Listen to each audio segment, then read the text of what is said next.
Welcome to firstoffthebike.com's Try 101. With me is Andrew Jones from CycleSpeed. Morning, Tim. Morning, Andrew. Today we're going to be talking a little bit about disc wheels and the benefit of having a rear disc wheel for long course racing. Thank you, Tim. Disc wheels are probably my favourite bit of tri-kit because they look really good and they make a really nice noise. I want to talk a little bit about why a disc wheel is good, why you should think about using one, and maybe just dispel a couple of myths about disc wheels. Thank you. So one of the things that goes around about disc wheels an awful lot is that you have to hit a certain speed before it starts working. And the number I hear a lot is 40 kilometres an hour is apparently the magic speed before a disc starts working. Absolutely untrue. As long as you're going faster than about 15k an hour, this is working for you. The reason that it works, two ways. Firstly, there's no spokes to drag through the air, so you've got lower drag.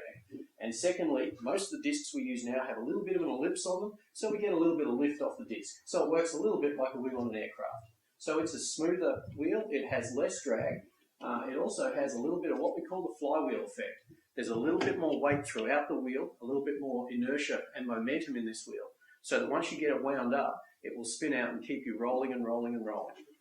So the disc will give you a little bit of free speed, not a whole lot, but probably somewhere in the vicinity of around about 20 or 30 seconds over other wheels at around the 40 kilometre distance. So it's significant and it's measurable, but it's also just for triathlon a really, really nice sensation, getting this thing wound up and getting it moving. It doesn't matter what speed you're going, whether you're doing 25k an hour or 55k an hour, the disc is giving you roughly that same advantage. And in fact, for those of us that go a little bit slower, in percentage terms, we'll actually get a bigger gain out of changing across to a disc than someone who goes faster, who again, in those percentage terms, will actually get a slightly smaller advantage. So that's why a disc works really well and why you should think about using it. The only other question I get asked a lot is, am I going to get knocked off or blown around with this? And the answer is no, not really. In most cases, there's about 6 to 8 inches of sturdy air going down the side of the bike that's already bounced off the front wheel, your body, your knees, the frame.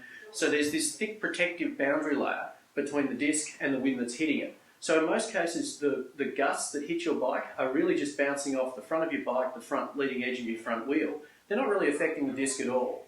Now, the only time that changes is in extreme gusts. So the kinds of winds they get at Kona, where the wind gust is up around the 40 or 50 knots, and it's fast enough to pierce the boundary layer and start to push the bike around. Now, that's extremely unlikely on nearly all of the courses that we race on here in Australia, and in fact most courses everywhere. So for all those reasons, you should go get yourself a disc. Thank you, Andrew, for telling us a bit about the benefits of the rear disc wheel for long course racing. Thank you, Tim. Next week on First Off the Bike's Try 101, we're going to have a mystery topic, but it's one you're definitely going to want to tune into.